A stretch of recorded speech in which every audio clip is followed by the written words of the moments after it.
Thank you guys for tuning in to Dodgers Tailgate. My name is Matt, and I am joined by Jeff Snider. So, Jeff is a co host of the podcast Locked On Dodgers, and he runs Baseball Essentials. So, today we're going to get all into the All Star jerseys, how awful they are. We're going to talk some Will Smith and Austin Barnes. And then we're going to end with the foreign substance shenanigans. That's just another sums up about how awful Manfred has been as of late and probably his whole entire tenure as commissioner. So, thanks for hopping on, Jeff. Yeah, absolutely. I assume I'm here because I am the president of the Rob Manfred fan club. So, man, that dude's bad at his job. Yeah, I mean, you have merch coming out, Manfred for president for 2024, so I know you're really into him. Yeah, make America Manfred again. Absolutely. Yeah, yeah. So I want to start with the All-Star games because some news was announced that the jerseys were going to be changed. So now we can't tell a Dodger from a Rocky and a Rocky from a Diamondback. So can you lay out what's happening and why this is awful and just a complete mess? Yeah, I've seen some people saying it's not that big a deal. There's been bad jerseys before, which is true. But the difference is in the past, you've got your warm up jerseys that you wear in the home run derby and on, all this stuff that's not the actual All Star game. But then when the game happens, you take that crap off and you put on your uniform. You put on your Dodger uniform. Clayton Kershaw takes the mound in an All Star game wearing a Dodger uniform. And apparently, these uniforms, which aren't the ugliest All Star uniforms ever, but they're definitely not the best looking. But they've decided, you know what? Let's go ahead and wear these soccer looking jerseys during the actual game. And I mentioned this on Twitter a little bit ago. The other day, I went to an Angels Giants game in Anaheim, and I'm there with my sons, and I was kind of telling them, when I was your age, this stadium was totally different. And I'm telling them what it used to look like back when the Angels used to share the stadium with the Rams. So it was a football stadium too, and there was bleachers out there. And I thought, oh, there's actually a video I can show you guys that I know shows some of the stadium. So I pulled up Bo Jackson's home run for the 1989 All-Star game, and I showed that to them just so they could kind of see Angel Stadium, what it used to look like. And my 10-year-old son said, that's really cool to see a video of a Royal hitting a home run off a Giant at Angel Stadium. And it wasn't like this profound thing, but it was something he noticed because Bo Jackson was wearing a Royals uniform and Rick Rushell was wearing a Giants uniform. And, it was at Angel Stadium. It's like that's what the All-Star game is. And so if 20 years from now, my son wants to show his kids a video from the 2021 All-Star game, they're going to say, huh, wait, I thought they wore their own uniforms to the All-Star game. Why do they all have the same ugly looking jersey on? It totally takes away the All-Star game that we're all on different teams, but we're playing together today aspect of the All-Star game. And it's kind of ridiculous. And it's pretty amazing that Rob Manfred or whoever, whichever one of his minions made this decision, like that they didn't think of that, because there's no benefit to where it's not like they're selling ads on it and they needed to maximize their screen time for these ugly jerseys. It was just a bad decision. Yeah, there's really no other way to put it because I go to, let's say, a team like the Rangers, who's probably not going to make the playoffs. You're able to see Adolis Garcia, and that's incredible because you know you're not going to get a lot of shine from the media, and that is your moment. His one or two at bats, and hopefully makes a play on the field. That is going to be the thing you remember, and that's something you could cherish. Whereas now you're like, oh, it's kind of hard to identify him. So I Yeah. think it even sucks even more for the teams who aren't going to make the playoffs and who are bottom five. Yeah, absolutely. It's you know, I would love to hear the rationale that went behind the decision of having them wear these things during the game, because I'm generally a give the benefit of the doubt kind of guy. When a decision is made that doesn't make sense to me, my Mhm. instinct is to think, okay, what were they thinking? I don't jump straight to this was a terrible decision. I jump to, okay, let me see if I can understand this. And usually that serves me well. And that was my impulse here too. And I just can't think of anything. And I'm really good at thinking of reasons Rob Manfred might have done the stupid thing he did. But this time, I think he just did a stupid thing. hmm hmm So we're gonna hop back onto the Manfred train after this next topic because it is so interesting. It's a story of baseball. And before I go off on a tangent, though, I mean it sucks because a lot of stories about baseball have to do with what's on the field, but it really doesn't. If that makes sense. Yeah, yeah. It's you know, I forget who the quote was from. Some player the other day said, Wander Franco, the top prospect in baseball, made his debut this week. He hit a home run in his second plate appearance. That's Hmm. what we should be talking about. But instead, that day we were talking about Max Scherzer and Joe Girardi. It's something that had nothing to do with the actual game of baseball. It had to do with Joe Girardi gaming the system and Max Scherzer being grumpy about it. And it's like, you know what? Anytime you, as the commissioner, put storylines front and center that have nothing to do with the game of baseball, it reinforces the opinion that a lot of people already have that you Hmm. don't actually like baseball very much. And Exactly. not having a commissioner who doesn't really like baseball very much, whether it's true or not, having that perception is Hmm. not a great thing for baseball. Hmm. Exactly, exactly. We're going to dive on to that next, but I do want to talk some actual Dodgers.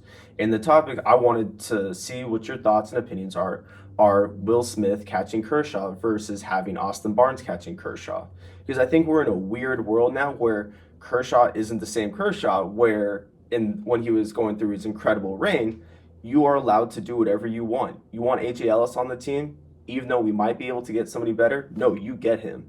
But now Kershaw's ERA is closer to the middle threes, where yes, he's good, but he's not incredible. So do you think we should still stick with Austin Barnes at catcher for Kershaw, even though Barnes has nowhere near the same bat as Will Smith? It's one of those things where I don't mind. In my perfect world, Austin Barnes Mhm. would get one start a week, just enough to keep Will Smith fresh. Catchers can't play every day, 1 to 2 starts a week. And so if that lines up and they want to do it with Kershaw starts, I'm okay with that. I do like that they are having Will Smith catch Clayton Kershaw some because, if it's game 7 of the World Series, I don't want Austin Barnes to have to Mhm. start just because Clayton Kershaw's pitching. And Kershaw said he's comfortable with whoever. And obviously, a lot of that is Kershaw being a good teammate. If Kershaw is really as comfortable with Smith as he is with Barnes, Barnes wouldn't have caught him every time the last couple of years. But you mentioned AJ Ellis. The Dodgers traded AJ Ellis midseason. Kershaw did just fine. Clayton Kershaw is Will Smith is a pretty good defensive catcher. He's not quite the framer that Barnes is. He's a better thrower than Barnes is. Uh, if nothing else, the combination of Kershaw's ability to hold runners on and Smith's arm might actually help with some of the stolen base issues. But overall, I think it's good that they are having Smith catch Kershaw at least some during the regular season, so that if the situation comes up in the postseason, that it's a must-win game that Kershaw's pitching, Mhm. you want Will Smith catching because Will Smith, like you said, is a better hitter than Barnes. Barnes goes through streaks where he seems like a major league hitter. Will Smith is a genuinely good hitter who has had a lot of bad luck. That's probably going to turn around. He hits the ball hard, and yeah, he's an excellent hitter and a solid defensive catcher. And so, while I would be fine if Barnes caught Kershaw all the time, I Mhm. do like that they are mixing it up just in case they need to in the postseason. Because what really threw off this and kind of catapulted this argument for me is Austin Barnes' home run, pinch hit home run in the ninth inning, first game of the series against the Padres. And it's like, oh, well, we should have started Barnes because obviously you'd rather have a home run than Will Smith. But Will Smith hitting into that game, his last 9 games heading into that, he was hitting 308 with a 419 on base percentage and 4 home runs. And his outs that night were, I think you noted this, were like 100 mile per hour exit velocity was 100 miles an hour, and that's a base hit. So now where my brain is headed is like, wait, Austin Barnes could be an excellent option off the bench because that's something we lacked. We saw what happened with Rayleigh and Peters and Noisy. So do you think maybe that's where you start seeing Austin Barnes is like, no, we really have something here with him? Because even though he lined out last night, he still hit the ball really hard to center. Yeah, it's always funny to me when a pinch hitter comes up and does something really good, and the response is, see, he should have started instead of, wait, so you're telling me the strategy that Dave Roberts deployed worked really well, and that's evidence that Dave Roberts messed up? Like, if the pinch hitter does well, then may, you have to understand that even if a pinch hitter only gets one at bat, you get to choose when that at bat happens. So you can have disproportionate value. You're probably not going to get 4 at bats worth of value out of one pinch hitting appearance, but if you can send up Albert Pujols with runners in scoring position against a left-handed pitcher, I'll take that over 4 at bats of Pujols over a game. If you got one chance to have an impact, and Barnes might be that. I think, you know, I think Barnes is not afraid of anything, and so to the extent that some sort of clutch gene exists, Barnes might be more likely to have it. I don't think that gene really exists very much. I don't think that's really a repeatable skill. But Austin Barnes, you like his mindset. He's a guy who, maybe it comes with being 3 feet tall and always being the underdog. Like having to scrap for everything. So he's got the attitude where he's not going to be overwhelmed by the moment. So you like that in a pinch hitter. I do think some of what we saw from DJ Peters and Luke Raley and those guys was just kind of being not big enough for the moment. And you're not going to get that with Barnes. I don't think even though he's hit 2 pinch hit home runs in the ninth inning this year, I don't think Austin Barnes is some pinch hitter extraordinaire. But if they are willing to use him in that role, that Dave Roberts at times has been reluctant to use his backup catcher as a pinch hitter, because then we saw in the Angels Giants game yesterday. I don't know if you watched that, but the Angels used Max Stassi to pinch hit in extra innings, and then Kurt Suzuki took a foul ball off the mask, and they ended up having to use their emergency catcher Taylor Ward as catcher. Taylor Ward at least was a catcher in the minor leagues until a year or two ago. The Dodgers don't have that, and so I mean, if they use Barnes as a pinch hitter and then Smith got hurt, then the Dodgers are down to what, Beatty catching probably. Um, and so you can understand why Roberts is sometimes reluctant. And so you notice that a lot of Barnes's pinch hitting appearances do come in the ninth inning, not in the sixth inning, because you've got more time to run into problems if you do it earlier. So I guess the long answer to your short question is, if I want Will Smith starting as much as possible, and if Austin Barnes can provide some value as a pinch hitter, great. Mm-hmm. Mm-hmm. I think that's exactly what you should be. I think you brought up a great point. Is we love blaming Roberts for everything that goes wrong, and obviously we think that what happens in hindsight is what's going to happen at the time before the decision was made. So yeah, so let Barnes pinch in the ninth, just in case. And I think you brought up a good point that I didn't even think about, was having Barnes also catcher, just in case something happens to Will Smith if he gets nicked up or whatever. If he gets hit by a pitch and has to leave early, pulls a hammy, whatever it might be, Barnes could come in. Yeah, and that's one of the values of Barnes being able to play second base, even if Mm-hmm. he can't play it super well. If you do need to use him as a pinch hitter, you can leave him in the game at second base, so that if there is Mm-hmm. an injury to Smith, Barnes is still able to come in and catch. There's a lot of different things you do, and that's managing is a hard job. And one of my main beliefs in life is that there are very few right or wrong decisions a manager makes. They're all like, okay, this move has a 55% chance of being successful versus 45% if I do it this way. And what you want from your manager is to pick the 55 as often as possible. Yep. But even if Mm-hmm. you do pick the 55, there's a 45% chance it's not going to work, Mm-hmm. and that leaves you open to second guessing. There are very few 90%, 100% decisions that a manager has to make. I can only think of one in in Dave Roberts' time as Dodgers manager where I can confidently say that was the wrong decision. And that was leaving Kershaw in for the eighth inning in game 5 of the 2019 NLDS. That was, they had 6 outs left and 8 rested relievers. There was no reason to have Kershaw in that game. Uh, Mm-hmm. you know, Bringing him in to face Eaton in the 7th inning, I think was probably a 45 and not a 55, but that one worked out because luckily Adam Eaton's bad at baseball. But having Kershaw face Soto and Rendon, that was like a 90% bad decision.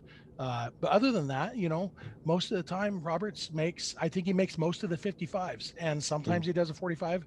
Last night, intentionally walking the bases loaded, uh, Mm-hmm. may have been one of those 45 moves. But like you said, all we can do is second guess. All we have is hindsight. We have no idea what Will Myers would have done. If they pitched to Will Myers and he hits a 2-run double, then you have people saying first base open. Why do you pitch to him when you've got, you got a lefty coming up next and Gonzalez on the mound? Why would you pitch to Myers? It's a no-win situation as a manager, and as a fan, all we can hope is that the manager takes the 55s as often as possible. Yep, exactly, exactly. So now we're gonna hop back onto the Manfred is a very smart, logical individual train.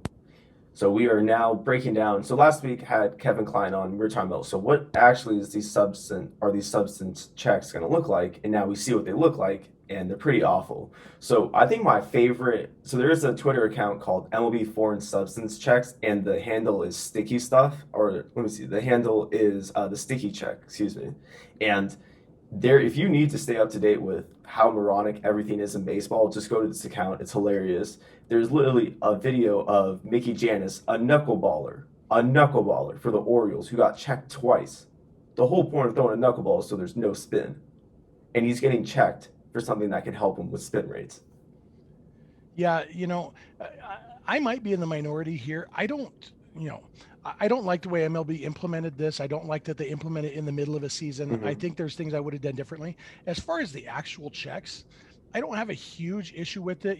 People saying it's slowing down the game. It's not slowing down the game because they're doing it in between innings when the Mm-hmm. umpire's not doing anything anyway. It's not like the other pitcher can't come out and start his warm-ups until the previous pitcher's check is done.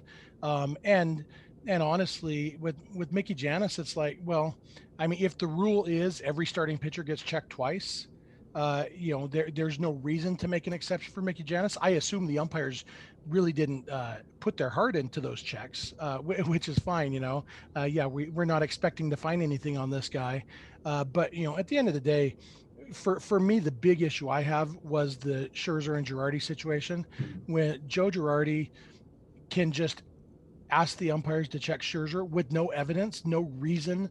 The manager should have to say, "Look, I saw him go to his belt 3 times during that last at bat. I think he has something. I think he knows that he's already been checked twice, so he thought he was clear, so he put something in his belt.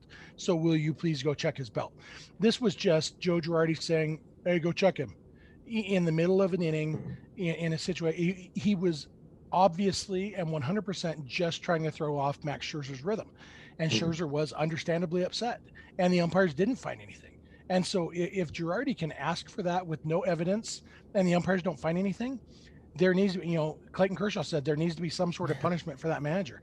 And MLB should have taken this opportunity. It was the second day. It was, they couldn't have asked for a better situation. Hey, I really hope some manager does some stupid thing early on in this process so we can throw the book at him to really let managers know Mm-hmm. this is not a plaything for you. This is not a new toy for your how to screw with a pitcher toolbox. This Mm-hmm. is we are trying to clean up the game, and we're not going to allow you to make a mockery of it. But Joe Girardi did make a mockery of it, and Major League Baseball said, "Okay, Joe, it's okay."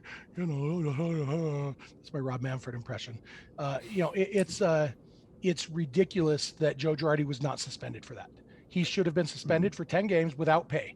Because guess what? Joe Girardi doesn't have a union to protect him from that stuff. That's why AJ Hinch and Jeff Luhnow took the fall for the Astros, because the players are in a union, the manager and the general manager aren't. And so take advantage of that fact, MLB. Joe Girardi doesn't have anybody to fight for him. Suspend him for 10 games without pay, and that will tell every other manager, oh crap, MLB's serious about this. They actually care about cleaning up the game and not about just making another fun thing to create drama on the field. That's not the point of this rule. And Mm-hmm. so MLB really missed an opportunity with Joe Girardi to show managers that they were serious about this. Hmm. I have two dumb rules. So just like in football, if you challenge and you're incorrect, you take away a timeout. So my dumb challenge rule for this is that you have to use a pitcher as a relief hitter for the rest of the game. That's the only way you're able to combat because I mean you're throwing off the pitcher's timing. This should be met with ramifications. So you have pitcher in only as a or excuse me, pitcher in only as a pinch hitter. And then you're only allowed to use position players as relievers. So I have two dumb rules to fix it. That would make it more exciting. If you want fireworks, then yeah, let's Yeah, get. that's not bad. I'd go with okay, whoever is due up next for your team, Mm-hmm. that guy. If you ask for a check and they don't find anything, that guy has to come out of the game and be replaced with the relief pitcher of the other team's choosing in the field.